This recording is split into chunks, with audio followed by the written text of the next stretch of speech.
Good morning all of you.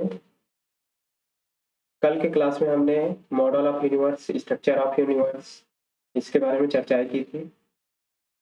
और जो कल की क्लास थी वह यहाँ तक थी, इस बात को बता रही थी कि हमारा जो यूनिवर्स है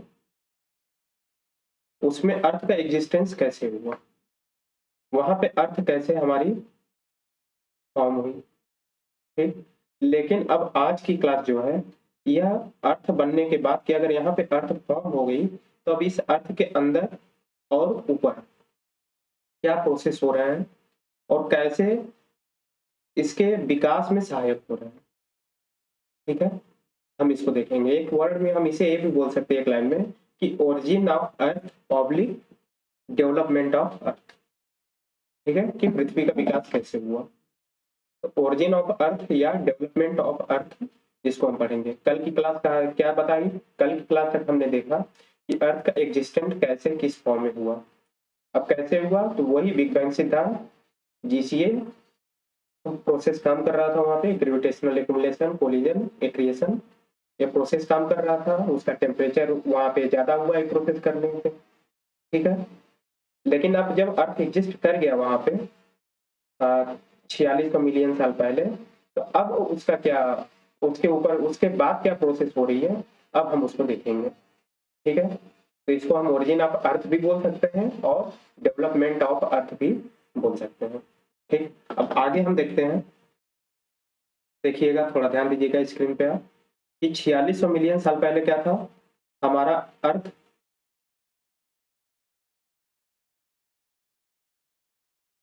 4600 मिलियन साल पहले हमारा अर्थ जो था बैरन था, रॉकी था, हॉट ऑब्जेक्ट की तरह था। ठीक, और इसके एटमॉस्फेयर में हाइड्रोजन और हीलियम विद्यमान थे। एटमॉस्फेयर का मतलब अभी अर्थ सरफेस के ऊपर जो हमारी हवा वाला पार्ट है जिसमें हम सांस लेते हैं, ठीक है, उसको हम एटमॉस्फेयर बोलते हैं। हम आगे इसे पढ़ेंगे। तो 4600 मिलियन साल पहले जब अर्थ बन गया था तो वह बैरन था, रॉकी था और हॉट ऑब्जेक्ट की तरह विद्यमान था। उस समय जो अर्थ फॉर्म हुआ था, उस पूरे अर्थ का, चाहे उसका सेंटर हो अर्थ का, चाहे बाहरी पार्ट हो, इन पूरे का टेम्परेचर लगभग 6000 डिग्री सेंटीग्रेड था। ठीक है, इसीलिए हॉट ऑब्जेक्ट यहाँ पे इसे बोला जा रहा है। लेकिन धीरे धीरे क्या हुआ, यह ठंडा होना शुरू हुआ ऊपर से नीचे की ओर।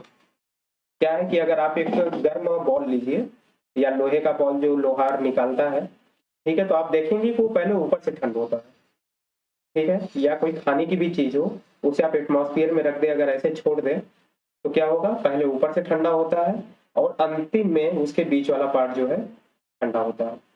तो पृथ्वी के साथ भी ऐसा ही हुआ कि जब वो 4600 मिलियन साल पहले बन गया तो उसका पूरा टेम्परेचर 6000 डिग्री सेंटीग्रेड था।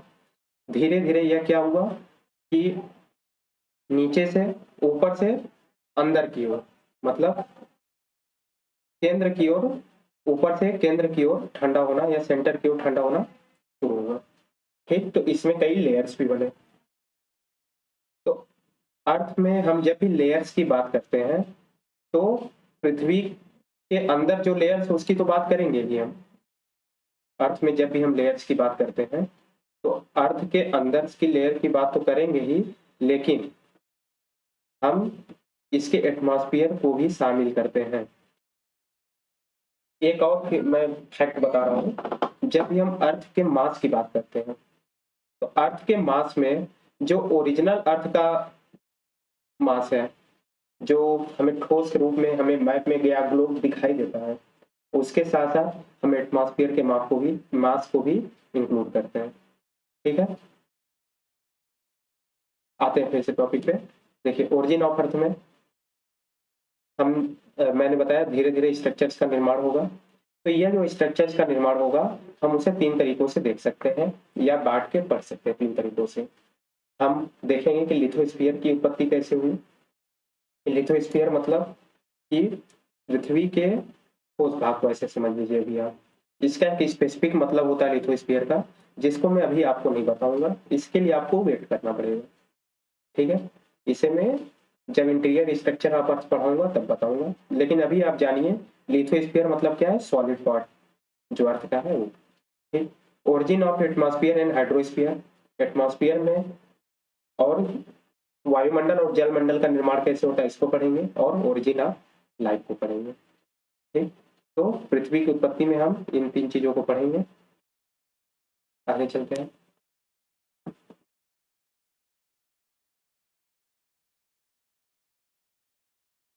पहला जो हमारा है ओरिजिन ऑफ लिथोस्फीयर। देखिए,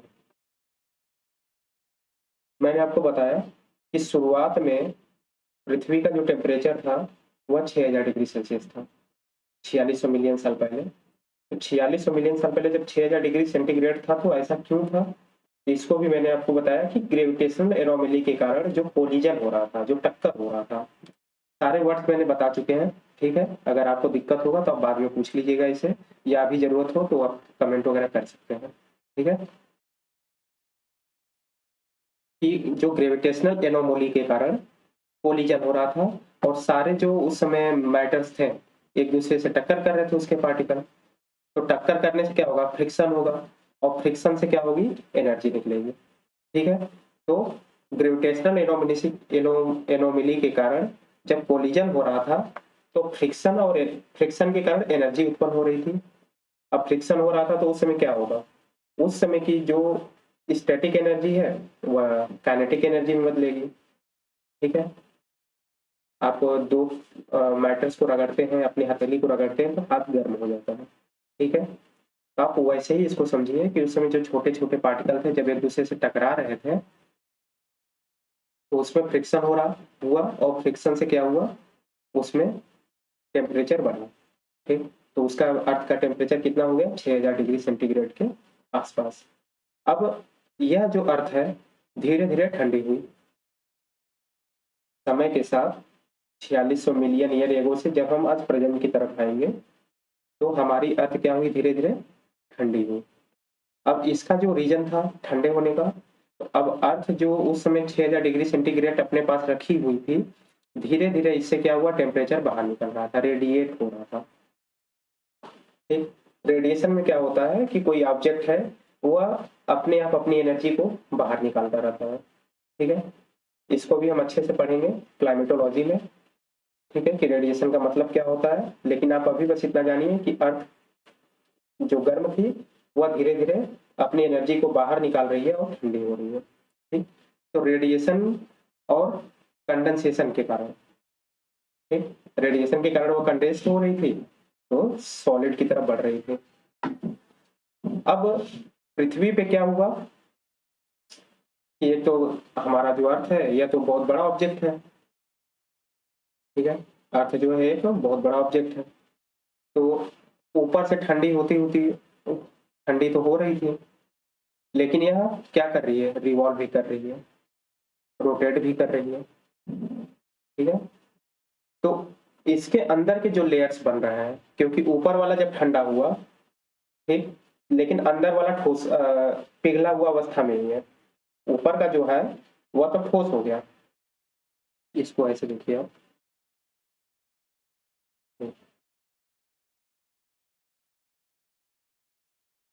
ये हो गया हमारा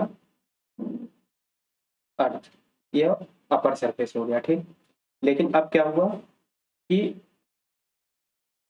धीरे धीरे यह ठंडा होने लगा। ऊपर से जो ऊपर वाला पार्ट है वह ठंडा होने लगा, लेकिन जो ये वाला पार्ट है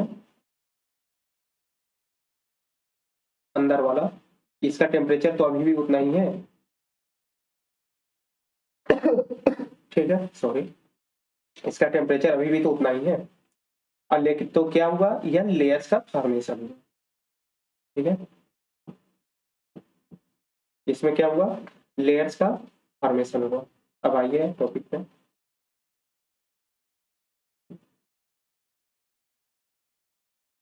अब जो लेयर्स बने तो अब पृथ्वी रोटेट भी कर रही है, रिवॉल्व भी कर रही है। तो अंदर का जो पिघला हुआ भाग है, अंदर का जो पिघला हुआ भाग है वह अलग ढंग से रोटेट करेगा, और ऊपर का जो ठोस भाग है उसकी गति क्या होगी? कम होगी। ठीक है, तो इससे क्या होता है? पृथ्वी के अंदर जो हल्के पदार्थ होते हैं वह ऊपर की ओर आ जाते हैं, और जो भारी पदार्थ होते हैं वह अर्थ के सेंटर की तरफ चले जाते हैं। हल्के पदार्थ ऊपर की तरफ आ जाते हैं और भारी पदार्थ जो होते हैं अर्थ की सेंटर की तरफ आ जाते हैं। देखिएगा, lighter material floats towards surface and denser material submerge towards the core according to their atomic weight and form layers in inner earth. ठीक है, अर्थ का लेयर कैसे बना कि जो हल्के पदार्थ है उसके रोटेशन और चर्निंग मोशन के कारण जो घूम रही है उसको आप समझिए कि वह जो गति है गोल गोल रिवॉल्व और रोटेशन की, उसे हम चर्निंग मोशन बोल रहे हैं। ठीक है, उसके कारण क्या हुआ, उसमें लेयर्स का फॉर्मेशन हुआ। आगे चले।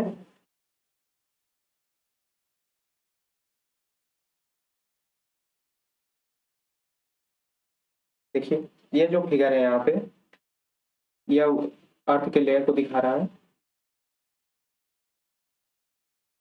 ऊपर ठंडा हो गया तो इसका टेम्परेचर आप मान सकते हैं कितना। अब मान लीजिए अभी वर्तमान में, ठीक है, 15 डिग्री सेल्सियस मान लिए, लेकिन अभी भी इसका टेम्परेचर कितना है, 6000 डिग्री सेल्सियस। ठीक है, ये सब चीज़ों के बारे में हम पढ़ेंगे। बस अभी आप इतना जानिए कि जो ओरिजिन ऑफ लिथोस्फीयर वो कैसे हुआ। तो पहले पृथ्वी जो है कि ज़्यादा गर्म थी, बाद में ठंडी हुई, ठीक, और उस पर डिफ्रेंशिएशन हुआ। डिफ्रेंशिएशन का मतलब क्या हुआ कि जो हल्के पदार्थ हैं, डिफ्रेंशिएशन का मतलब यही है कि जो हल्के पदार्थ हैं वह ऊपर की ओर आ रहे हैं और भारी पदार्थ नीचे की ओर सेंटर की तरफ जाके बैठ रहे हैं। ठीक है, अर्थ का जब इंटीरियर आप पढ़ेंगे तो उस समय मैं आपको यह बात बताऊंगा कि यह जो पार्ट है, यह जो पार्ट है नीफे का बना हुआ है, निकिल और फेरस का, मतलब इसका जो एटॉमिक वेट है बहुत ज्यादा है।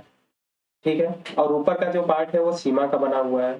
क्यों, तो सीमा हल्का पदार्थ है, सीमा मतलब Cl, अरे सॉरी, सिलिका और मैग्नीशियम। ठीक है, तो वह थोड़ा हल्का पदार्थ है तो ऊपर आ गया है। ठीक, आगे चलते हैं।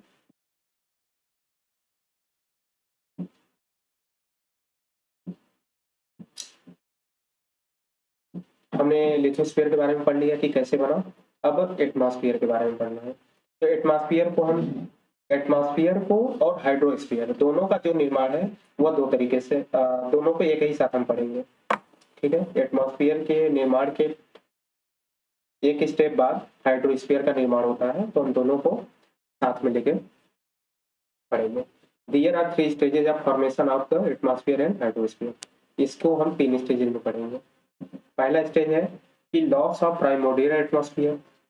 इसका मतलब क्या हुआ कि जब अर्थ हमारा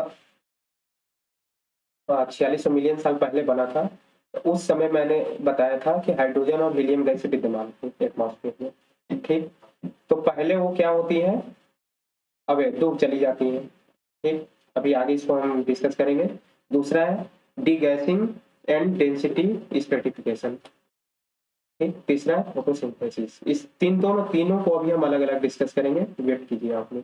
ठीक है, आगे चलते हैं, इन तीनों को अभी हम डिस्कस करेंगे। तो पहले हम देखते हैं लॉस ऑफ प्राइमोर्डियल एटमॉस्फेयर।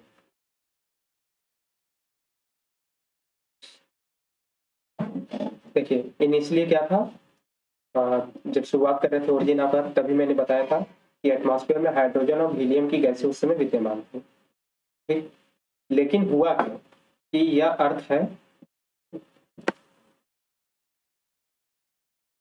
यह अर्थ है, यह है सन।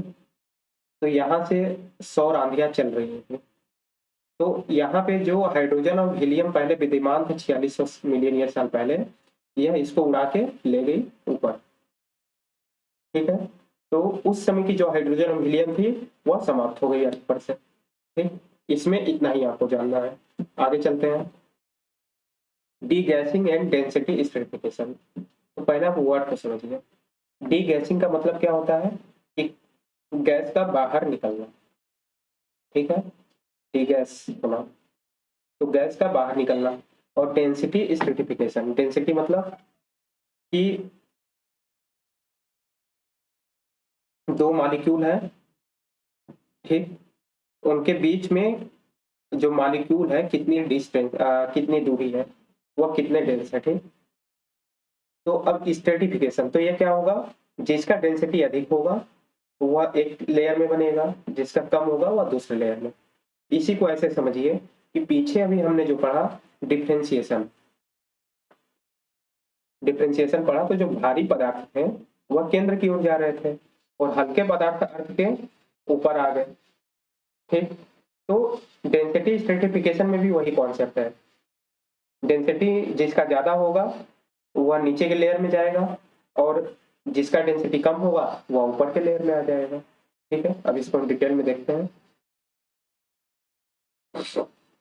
देखिए 3.5 बिलियन साल पहले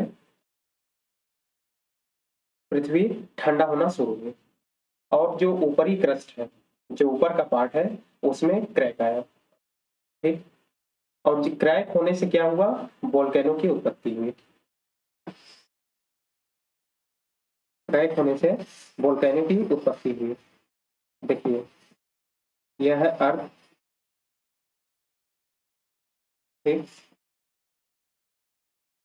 3 बिलियन ईयर ये को क्या हुआ, यह ठंडी होनी शुरू हुई ऊपर से, और यह जो ऊपर वाला क्रस्ट है, ये वाला जो पार्ट है, इसमें क्या हुआ, क्रैक हुआ। क्रैक को दूसरे पेन से कर देता हूं मैं, ये देखिएगा। इसमें क्या हुआ, क्रैक हुआ। अब क्रैक हुआ तो अंदर तो यह लावा के रूप में है, पिघला हुआ अवस्था में है, 6000 डिग्री सेंटीग्रेड टेम्परेचर है। तो इसमें से क्या हुए, गैसेज बाहर निकलने लगे ज्वालामुखी के रूप में। इस क्रैक में क्या हुआ, ज्वालामुखी का निर्माण हुआ और गैसेज बाहर निकलने लगी इसमें से, ठीक। तो अब इसमें कौन कौन सी गैसें निकली, तो nitrogen, carbon dioxide, methane, ammonia और कुछ मात्रा में नवजात ऑक्सीजन। कुछ मात्रा में नवजात ऑक्सीजन क्या होते हैं, इसमें बाहर निकलते हैं पृथ्वी के अंदर से ज्वालामुखी के माध्यम से। अब यह जो गैसेज निकली, आप लोग स्क्रीन पे ध्यान देते रहिएगा, ठीक है। यह जो गैसेज निकली यहाँ पे, यह भी क्या करेंगी, अपने एटॉमिक वेट परमाणु भार के अकॉर्डिंग क्या होंगी, स्ट्रेटिफाई होंगी। आप यह देखेंगे जब एटमॉस्फेयर पढ़ेंगे कि जो भारी गैसें हैं जिनका वजन ज्यादा होता है वह अर्थ के समीप मिलती है, लेकिन जो हल्की गैसें हैं जैसे हाइड्रोजन और हीलियम, वह ऊपर के लेयर में भी 120 किलोमीटर के ऊपर भी हमें प्राप्त होती है, ठीक है। तो हमें ये क्या बना रही है, एक ही स्टेटा बना रही है कि हाँ ऑक्सीजन का लेयर यहाँ तक है। और जैसे कि आप ऑक्सीजन को पढ़ेंगे तो ऑक्सीजन 120 किलोमीटर तक मिल रहा है, कार्बन डाइऑक्साइड 90 किलोमीटर तक ही मिलता है, ठीक है। लेकिन हाइड्रोजन हीलियम 120 के ऊपर भी मिल रहा है। तो यह क्यों हो रहा है, क्योंकि उनके एटॉमिक वेट जो है कम और ज्यादा है। जो ज्यादा वेट का है एटॉमिक वेट का, वो अर्थ के समीप है, और जो कम है ऊपर, तो वो लेयर फॉर्म कर रहे हैं, ठीक है। तो वह स्टेटा के रूप में हो गए। अब यहाँ पे एक चीज और जो अच्छी बात है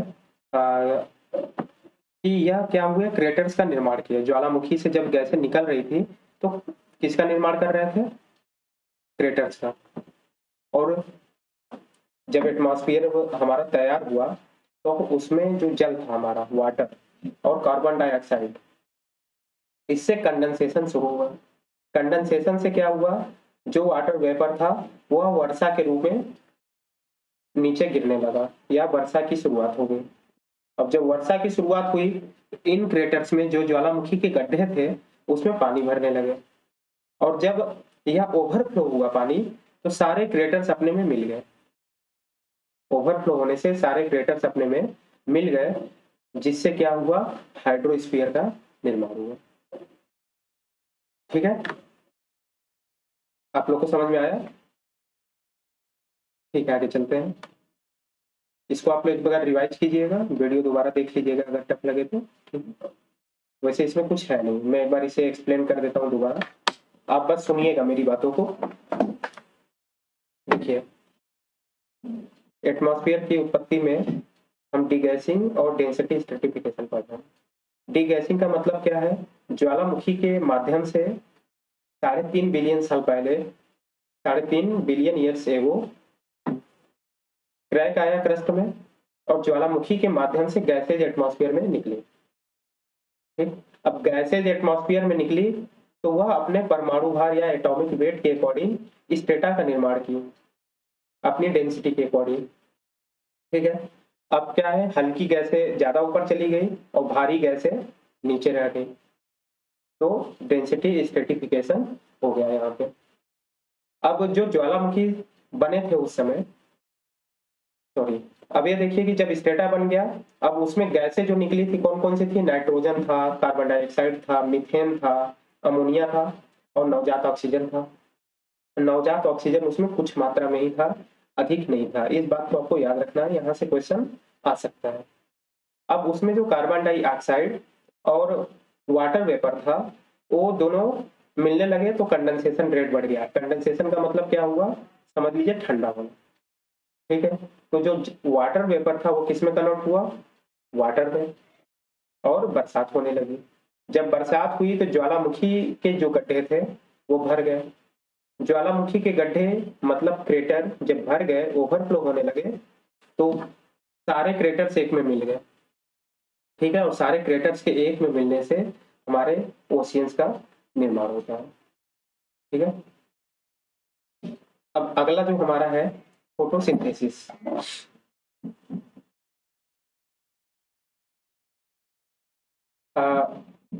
ये हुआ, अब क्या हुआ, फोटोसिंथेसिस की भी प्रक्रिया होती है इसमें। इसमें क्या होता है कि 2500 से 300 मिलियन साल पहले, 2500 से 300 मिलियन साल पहले क्या होता है, ब्लू ग्रीन एल्गी उत्पन्न होते हैं और फाइटोप्लैंक्टन बनते हैं, जिससे फोटोसिंथेसिस का उद्भव होता है।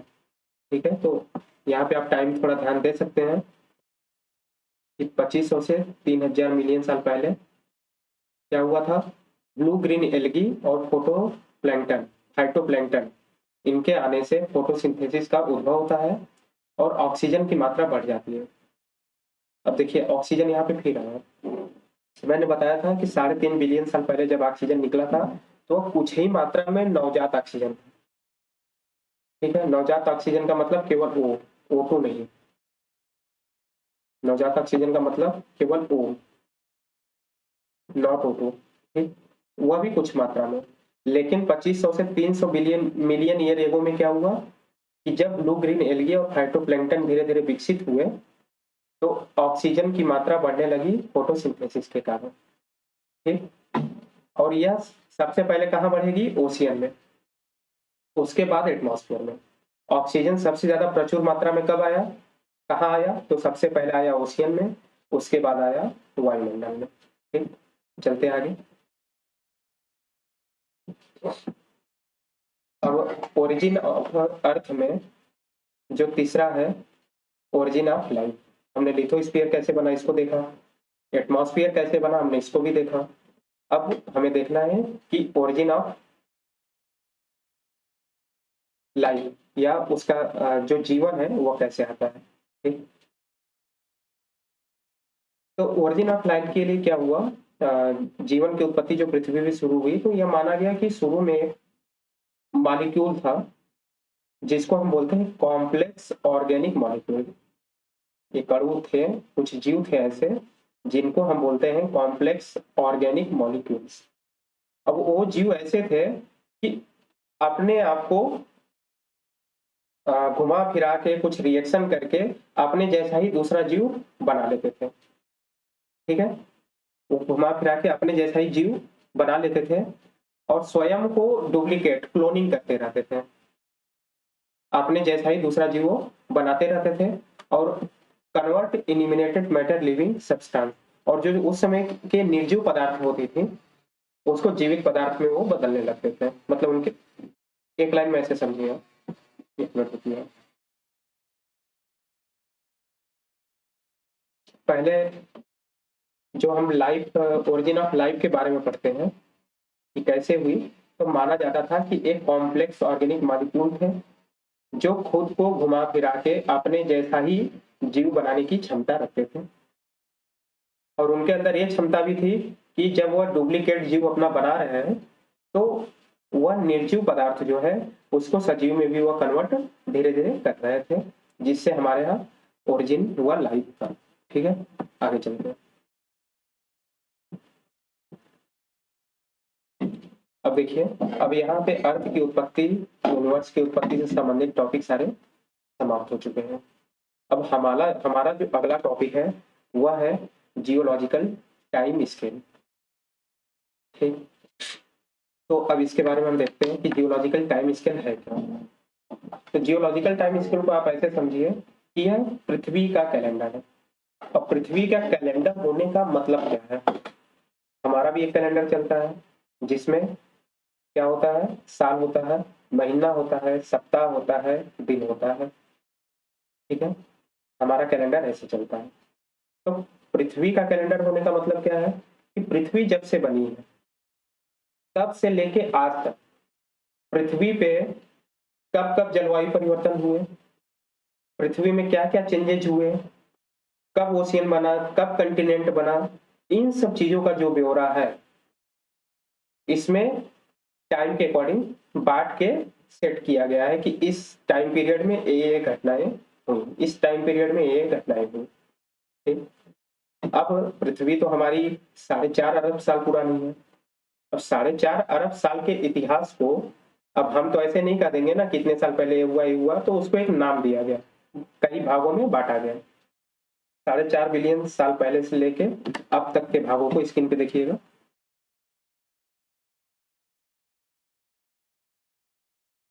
4.5 बिलियन साल,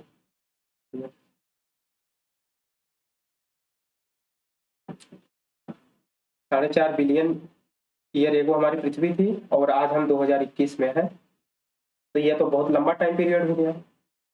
ठीक, तो फिर जो हमारे विद्वान हैं या जियोलॉजिकल साइंटिस्ट हैं, उन्होंने क्या किया, इस टाइम को इस टाइम को कई बड़े भागों में बांटा और फिर इसे कई छोटे भागों में बांटा और इसे भी कई छोटे भागों में बांटा। मतलब सबसे बड़े लेवल में, फिर मध्यम लेवल में, फिर छोटे लेवल में इन्होंने बांटा और उसमें उन घटनाओं को उन्होंने एडजस्ट किया जो पृथ्वी की उत्पत्ति से लेकर अब तक हुई है। अब इसको हम देखते हैं, देखिए स्क्रीन पे देखिएगा। Geological time scale is the calendar of earth from the origin to present. It donates Earth's climate change, biotic development, geological history, mountain building, different phenomena. ठीक, यह क्या है, पर्वत निर्माण, विभिन्न घटनाओं, जियोलॉजिकल हिस्ट्री, इस सबको दिखाता है। अब आपके लिए जो इम्पोर्टेंट चीज है यह है जानने वाली कि इसको बांटा कैसे गया। आप जैसे कि एक साल को पहले 12 महीनों में बांटते हैं, फिर 12 महीनों को आप हफ्तों में बांटते हैं, हफ्तों को दिन में बांटते हैं। ठीक, उसी तरह इस पृथ्वी के कैलेंडर को या जियोलॉजिकल टाइम स्केल को पहले इओन में बांटा जाता है, फिर एरा में, फिर सब एरा, फिर पीरियड, फिर इपोक, फिर क्रोन में। ठीक, तो सबसे बड़ी इकाई क्या हो गई, इओन हो गई, और सबसे छोटी इकाई क्रोन। अब ये ध्यान दीजिएगा कि जो क्रोन है ये अभी प्रचलित नहीं है। ठीक है, तो अगर इपोक भी आपको मिले तो आप वही लगाइएगा, अगर दोनों मिल जाए तो आप क्रोन को आंसर में लगाएंगे। ठीक है, पहले बड़ा पार्ट क्या है जियोलॉजिकल टाइम स्केल का, इओन है, फिर एरा है, सब एरा है, पीरियड है, फिर इपोक है, फिर क्रोन है। नीचे आप देखिएगा ये क्या है, लार्जर यूनिट से लेसर यूनिट की तरफ हम बढ़ रहे हैं। ठीक है, ये हो गया। अब आगे आइए,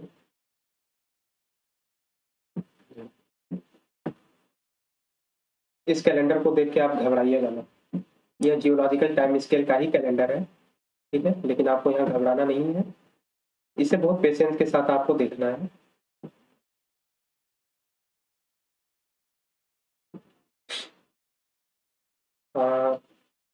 इसको ऐसा देखिएगा,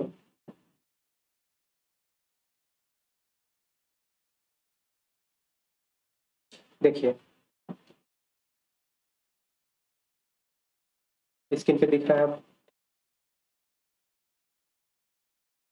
देखिए स्क्रीन पे देखते रहिएगा, मैं पेन लगा रहा हूँ। पहले यूओन, इओन को कई एराज में बांटा गया, एराज को पीरियड में बांटा गया, पीरियड को कई इपोक में बांटा गया। ठीक है, अभी इतना ही आप देखिएगा, इसको छोड़ दीजिए अभी, इसको छोड़ दीजिए, केवल इतना ये वाला पार्ट देखिए। ठीक है, इओन को एरा में, एरा को पीरियड में, और पीरियड को इपोक में। अब इसको बांटते समय जो इयोन को बांटा गया, तो एक है प्रीकैम्बियन इयोन,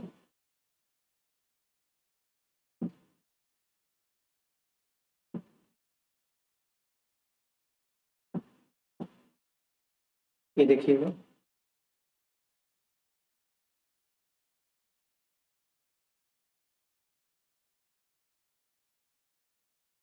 ये क्या है, ये जो पूरा हरा वाला पार्ट है, ये जो पूरा हरा वाला है, ठीक।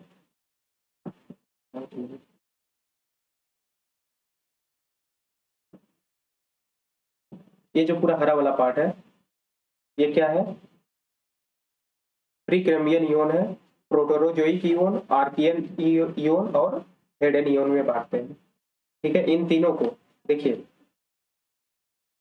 प्रीकैम्बियन इयोन को 3 भागों में बांटते हैं, प्रोटोरोजोइक इयोन, आर्कियन इयोन या हेडन इयोन। इन तीनों को मिला के ही हम प्रीकैम्बियन इयोन का देते हैं। इसमें कोई एरा और पीरियड और इपोक का कोई कॉन्सेप्ट नहीं है। अगर हम प्रीकैम्बियन बोले, इसका मतलब हम तीनों का नाम ले रहे हैं, चाहे वो प्रोटोरोजोइक इयोन बोल दें, चाहे आर्कियन इयोन बोल दें, चाहे हेडन इयोन बोल दें, ठीक है। और उसके बाद फेनोजोइक इयोन बोलते हैं, और फेनोजोइक को हम 3 पार्ट में बांटते हैं। अब ये ध्यान दीजिएगा कि फेनोजोइक और प्रीकैम्बियन में अंतर क्या है। तो प्रीकैम्बियन इयोन का मतलब ये है कि उस समय कोई लाइफ वगैरह की हम बात नहीं करते हैं, उस समय लाइफ कोई एग्जिस्ट ही नहीं करती है। लेकिन फेनोजोइक में जब आते हैं तो हमें जीव मिलने शुरू होते हैं, चाहे वो जिस भी प्रकार के हों, कैसे भी जीव हो, हमें मिलने शुरू हो जाते हैं, ठीक। तो इसीलिए इसे मोटा मोटा 2 भागों में बांट दिया गया, प्रीकैम्बियन इयोन और फेनोजोइक इयोन। प्रीकैम्बियन इयोन में ही तीनों शामिल है, प्रोटोजोइक इयोन, आर्कियन इयोन और हेडन इयोन, ठीक। अब पैलियोजोइक एरा को देखिए, 600 मिलियन ईयर साल से 230 मिलियन ईयर एगो तक है। 600 मिलियन ईयर एगो से 230, आपको दिख रहा है, एक बार देखिएगा, मैं मेंशन कर दे रहा हूँ।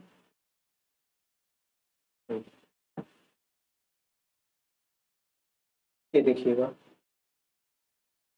ये है पैलियोजोइक एरा। एक पैलियोजोइक एरा को देखिए, अब 6 भागों में बांटा गया है, पर्मियन, कार्बोनिफेरस, डिवोनियन, सिलुरियन, ऑर्डोवेशियन, कार्बोनियन, ठीक। पैलियोजोइक एरा को 6 पीरियड्स में बांटा गया, इसको आपको लाइन से याद रखना है, ठीक है।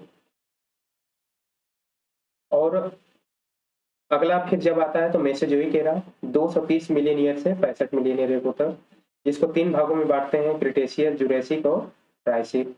और फिर सेनोजोइक है, सेनोजोइक को क्वाटरनरी और टर्शियरी में बांटते हैं, क्वाटरनरी पीरियड और टर्शियरी पीरियड में। और इस क्वाटरनरी और टर्शियरी को भी हम इपोक में बांट देते हैं। अब इपोक में बांटने के लिए ये ध्यान दीजिएगा, टर्शियरी के बाद सबसे पहले आता है प्लायोसिन, सॉरी पैलियोसिन,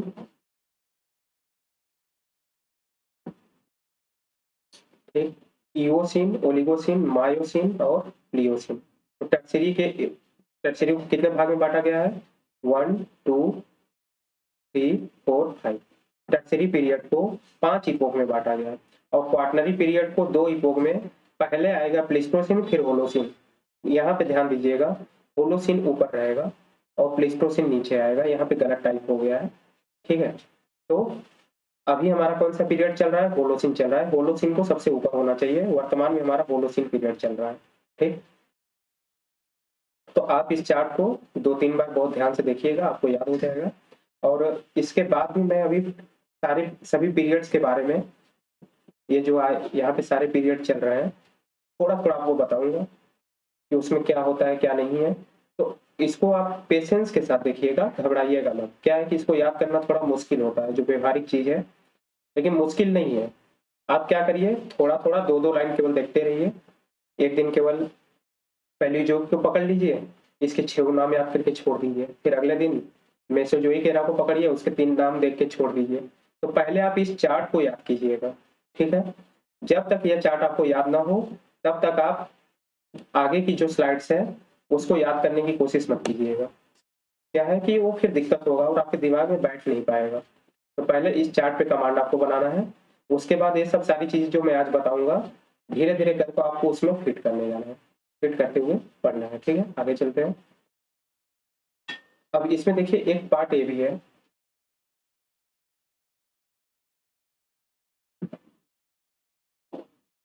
एक पार्ट ए वाला भी है।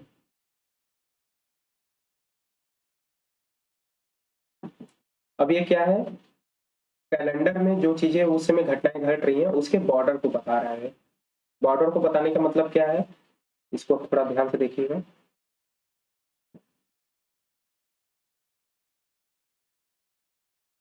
आप ये देखेंगे कि जो हेड एंड यून है, हेड एंड यून में क्या होता है, फॉर्मेशन ऑफ अर्थ, मतलब पृथ्वी कब बन रही है, हेडोन प्री क्रेमियन एज में पृथ्वी का निर्माण हुआ, और उसमें भी कौन सा यून चल रहा था, तो हेड एंड यून चल रहा था। ठीक है। कैम्ब्रियन जब आता है तो क्या होता है, appearance of first multi cellular organism. तो पहला जो मल्टी सेलुलर ऑर्गेनिज्म कब मिलता है, तो कैम्ब्रियन में मिलता है। पहली फिश कब मिलती है, तो ऑर्डोविशियन में मिलती है। तो देखिए यहाँ पे पहला मिल रहा है, लेकिन इनकी जो यह बहुतायत मात्रा में कब पाए जाएंगे, अपने आगे के पीरियड में। ठीक है। अब जैसे कि मछली हो सकता है कि मान लीजिए कि मछली ऑर्डोविशियन में मिली, आपको चार्ट में ध्यान दीजिएगा।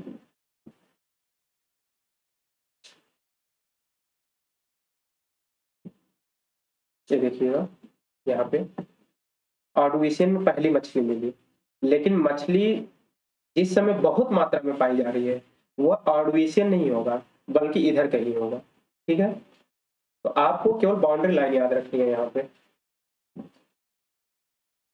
इधर कहीं का मतलब यह है। अच्छा पेन चला नहीं, ये देखिएगा मछली यहाँ पे ऑर्डोविशियन में आपको मिल रही है पहली मछली। ठीक। तो पहली मछली जब यहाँ पे मिली तो मछलियों की अधिकतम संख्या कहाँ मिलेगी आपको, इस पीरियड में कहीं मिलेगी। अब कहाँ मिलेगी ये हम आगे बताएंगे। ठीक है। लेकिन मैं आपको यह इसलिए दिया हूँ कि आपको याद करने में और एग्जाम में क्वेश्चन गेस करने में आसानी है। वैसे यहाँ से क्वेश्चन नहीं आते हैं, लेकिन अगर आप मेंस में आंसर राइटिंग कर रहे हैं, ठीक है, और चीजों को यहाँ से रिलेट करके डाल रहे हैं, तो नंबर मिलने के चांस बढ़ जाते हैं। ठीक है। वैसे इसका इम्पोर्टेंस उतना नहीं है एग्जाम के दृष्टिकोण से, लेकिन एनसीईआरटी में दिया है तो हमें पढ़ना चाहिए। ठीक है। क्या है कि कब कहाँ से क्वेश्चन आ जाए इसका कोई भरोसा नहीं है। हमारा जो बेस अगर एनसीईआरटी है तो उसकी चीजों को हम कवर करेंगे। ठीक है। आगे चलते हैं। यह एनसीईआरटी में टाइम के साथ दिया गया है। पहले आप नाम को याद कीजिएगा, फिर टाइम पीरियड्स को याद कीजिएगा। ठीक है। अब आगे आते हैं, सबके बारे में हम थोड़ा दो दो चार चार लाइन देखेंगे। तो प्री कैम्ब्रियन में क्या हुआ था, ये सारे फैक्ट हैं, मैं जल्दी जल्दी इसे कंप्लीट करा देता हूँ। ठीक है। और कोई दिक्कत होगा तो आप बाद में पूछ लीजिएगा हमसे। प्री कैम्ब्रियन में क्या होता है कि पहला माउंटेन बिल्डिंग होता है। अब आ गया यहाँ पे एक वर्ड माउंटेन बिल्डिंग। तो माउंटेन बिल्डिंग का मतलब, ऐसे तो आप समझ रहे हैं कि पर्वत बन रहा है या माउंटेन बन रहा है, लेकिन फर्स्ट का मतलब क्या है, तो हमारे पूरे पृथ्वी के इतिहास में 4 बार माउंटेन बिल्डिंग हुई है। तो पहली जो माउंटेन बिल्डिंग हुई थी वह प्री कैम्ब्रियन में हुई थी। ठीक है। और उस माउंटेन जो बनी थी वो किस प्रकार की थी, तो सील्ड प्लेटू टाइप की थी। कैसी थी, सील्ड प्लेटू टाइप की। ठीक है। अब उस समय कौन कौन से पर्वत बने थे, तो अरावली बना था, ईस्टर्न घाट बना था, अफ्रीका का ब्राजीलियन हाईलैंड बना था। याद कीजिएगा। और पीसीएस वाले तो इसे भरपूर याद करेंगे। ठीक है। क्वेश्चन आएगा जरूर यहाँ पे पीसीएस में, और आता भी है। ठीक। Anaerobic respiration by unicellular bacteria. अब देखिए यहाँ पे क्या हुआ, जो यूनिसेलुलर, अब जब मैं आपको चार्ट दिखा रहा था तो मल्टी सेलुलर ऑर्गेनिज्म कब मिले थे हमें, तो वह मिले थे कैम्ब्रियन में। उसके पहले क्या है, यूनिसेलुलर बन गए थे। ठीक है। तो origin of life pre Cambrian से ही शुरू होता है। आपको यह लाइन याद रखनी है कि प्री कैम्ब्रियन में ही क्या होता है, ओरिजिन ऑफ लाइफ और यूनिसेलुलर बैक्टीरिया उसमें मिलते हैं। First organism blue green algae मिलता है प्री कैम्ब्रियन में, और उससे फोटोसिंथेसिस स्टार्ट हो जाता है। ठीक। तो प्री कैम्ब्रियन में क्या क्या होता है, प्रकाश संश्लेषण की शुरुआत होती है, जो ब्लू ग्रीन एल्गी जो पहला ऑर्गेनिज्म है उससे होता है। ठीक। एनारोबिक रेस्पिरेशन बैक्टीरिया के द्वारा शुरू होती है, मतलब ओरिजिन ऑफ लाइफ भी हो रही है। ठीक है। और फर्स्ट माउंटेन बिल्डिंग होता है, उसमें अरावली, ईस्टर्न घाट, अफ्रीकन ब्राजीलियन हाईलैंड ये सब शामिल है। अगला है कैम्ब्रियन।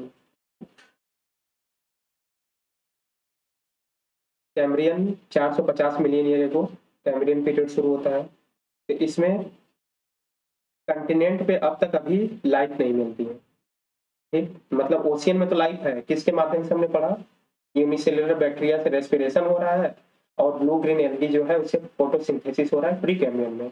और कैम्ब्रियन में क्या है, अभी तक कंटिनेंट पे नहीं हुआ है, ओशियन में ही लाइफ है अभी तक। ठीक, और बिना हड्डी वाले, बिना बोन वाले क्या हो रहा है, मरीन मरीन जीव मिल रहा है, इनवर्टिब्रेट्स बोलते हैं। ठीक है, जो विदाउट बोन वाले होते हैं उनको इनवर्टिब्रेट्स बोलते हैं। ठीक, in shallow ocean multicellular organism, छिछले समुद्र में क्या हो गया, मल्टी सेलुलर जीव आने लगे, फोटोसिंथेसिस प्लैंकटन के द्वारा होने लगा। पहले ब्लू ग्रीन एल्गी के द्वारा प्री कैम्ब्रियन में हो रहा था, प्रकाश संश्लेषण की प्रक्रिया प्री कैम्ब्रियन में किसके द्वारा होती है, ब्लू ग्रीन एल्गी के द्वारा। लेकिन कैम्ब्रियन में किसके द्वारा होने लगी, प्लैंकटन के द्वारा। आप जब इन्वायरमेंट वगैरह पढ़ेंगे तो ब्लू ग्रीन एल्गी पहले की अवस्था है, और उसी से प्लैंकटन्स बनते हैं बाद में। ठीक है, तो इस बात को ध्यान रखिएगा। और इस समय विंध्यन और सतपुड़ा रेंज हमारे निर्मित हुए। ठीक, कम से कम भारत से रिलेटेड जो चीजें आ रही हैं उन्हें तो आप रट ही लेंगे। ठीक है, बाकी आप अपने लेवल पे थोड़ा थोड़ा करते रहिएगा।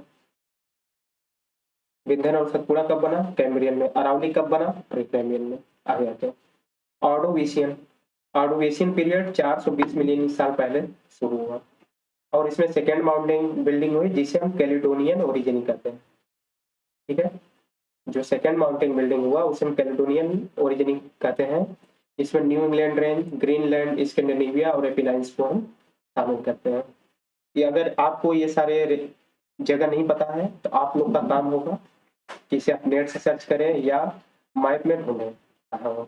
ठीक, और अदरवाइज जब हम प्रादेशिक भूगोल पढ़ेंगे, रीजनल जियोग्राफी मैपिंग करेंगे तब तो करेंगे। ठीक, हाँ, लेकिन जब करेंगे तब मैं ये चीजें आपको आपसे जानना चाहूंगा कि आप बताइए कि अरावली कब बना था, वह किस माउंटेन बिल्डिंग में है, फर्स्ट में है, सेकंड में है, थर्ड में है, फोर्थ में। मैं उस समय यह क्वेश्चन आपसे पूछूंगा और आपको बताना पड़ेगा। ठीक है, आगे आते हैं डिओनियन। डिओनियन पीरियड, इसको हम क्या बोलते हैं, नोन एज ऑफ फिशेस। ठीक, डिओनियन में को हम एज ऑफ फिश बोलते हैं। और लास्ट फेज कब हुआ, कैलिडोनियन। लास्ट जो कैलेडोनियन ओरिजिन या कैलेडोनियन माउंटेन बिल्डिंग है उसका लास्ट फेज कब था, डिओनियन में था। शुरू कब हुआ था कैलेडोनियन ओरिजिन, तो ऑर्डोविशियन में हुआ था। और कब तक बना, तो डिओनियन पीरियड तक ये बना। ठीक है, अगला है कार्बोनिफेरस पीरियड। कार्बोनिफेरस पीरियड में फॉर्मेशन ऑफ कोल होता है विश्व में। विश्व के जो मैक्सिमम कोल बने हैं वो कार्बोनिफेरस पीरियड में बने हैं। अब इसी पीरियड में क्यों बने, क्योंकि इसी पीरियड में जो प्लांट्स थे वो बड़ी मात्रा में पानी के अंदर चले गए थे। ठीक है, यहाँ पे वाटर वेंट बिलो वाटर, तो वाटर वेंट नहीं है यहाँ पे, यहाँ पे है प्लांट।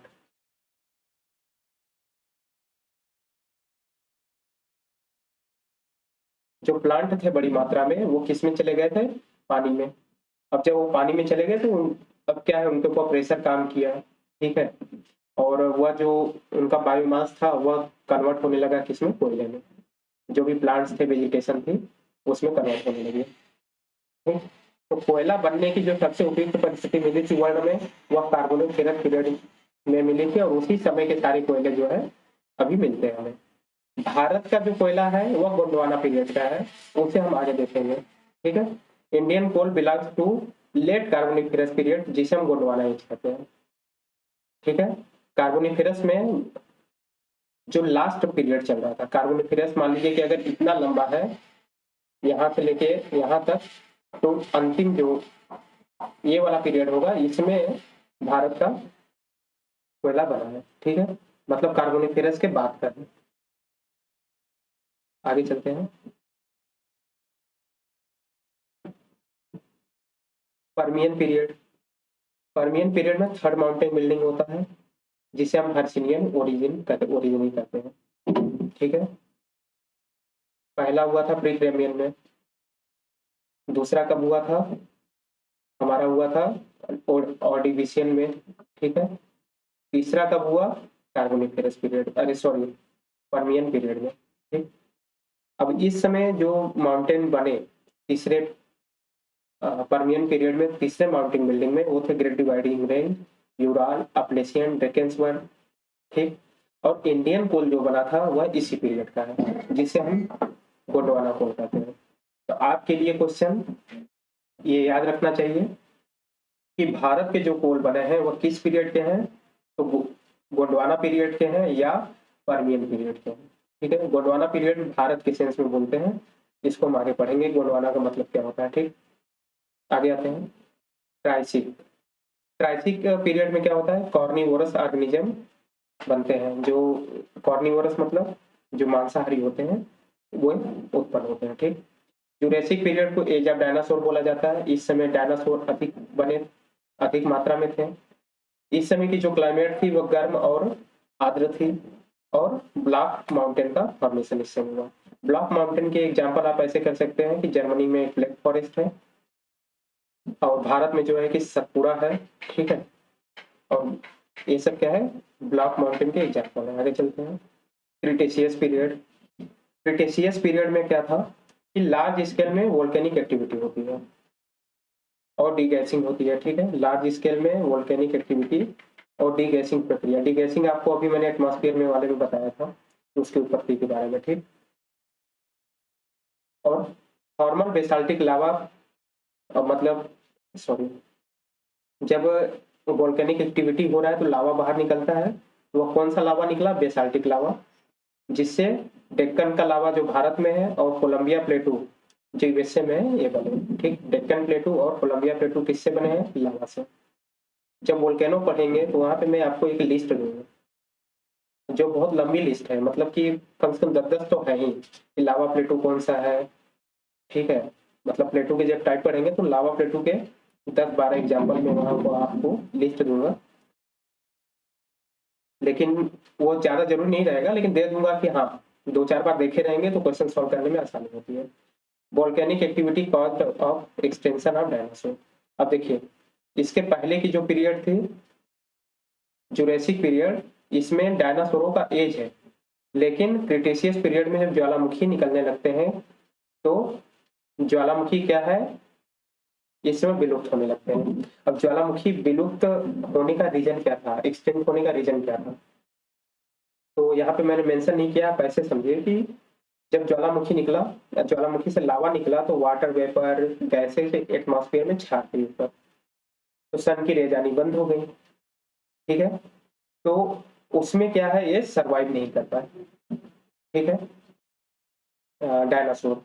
और दूसरा रीजन डायनासोर का के विलुप्ति का यह माना जाता है कि एक उल्का पिंड आके पृथ्वी से टकराया, मेटेओर आके पृथ्वी से टकराया और उससे बहुत धुआं धुआं की तरह पूरे एटमॉस्फेयर में छा गया और सन रेज नहीं आ पाई, ठीक है। इसके वजह से वह उस समय की नेचर से एडजस्ट नहीं कर पाए और एक्सटिंक्ट हो गए डायनासोर। तो जो सबसे मान्य है मेटेओर वाला है, इसे आप याद रखेंगे। अगर दोनों ऑप्शन आ जाए तो हाँ देखिए ट्रांस हिमालय सीरीज फॉर्म होता है, लेकिन मेटेओर लेक्स भी फॉर्म होते हैं, जैसे लोनार लेक महाराष्ट्र का, ठीक है। तो मेटेओर लेक का फॉर्मेशन कब हुआ था, क्रिटेशियस पीरियड में। जो महाराष्ट्र में लोनार लेक है वो मेटेओर लेक का क्या है, एग्जाम्पल है, ओके। नेक्स्ट हमारा पीरियड है टर्शियरी पीरियड। टर्शियरी पीरियड और क्वाटरनरी पीरियड सेनोजेइक एरा के पार्ट है, ठीक है, इओन एरा पीरियड। तो टर्शियरी पीरियड और क्वाटरनरी पीरियड किसके पार्ट है, सेनोजेइक के, ठीक। टर्शियरी पीरियड में फोर्थ माउंटेन बिल्डिंग होता है इसमें, जिसे हम एल्पाइन ओरिजिनी कहते हैं, और इस समय जैसे Rocky, Andes, Alps, Atlas, Himalaya ये सब क्या है बनते हैं, ठीक। टर्शियरी को हम क्या है, एल्पाइन ओरिजिनी कहते हैं, ये ध्यान दीजिएगा। और इसमें फोल्डेड माउंटेन का निर्माण होता है। जैसे जैसे जियोग्राफी पढ़ेंगे पीछे के सारे टर्म्स और क्लियर होते जाएंगे। न समझ में आए टर्म वेट कीजिएगा, ठीक है। ज्योग्राफी धीरे धीरे सीखने वाली चीज है, क्योंकि इतने सारे टर्म्स हैं जिनको एक साथ नहीं सीखा जा सकता है, तो आपको वेट करना पड़ेगा। आगे चलते हैं।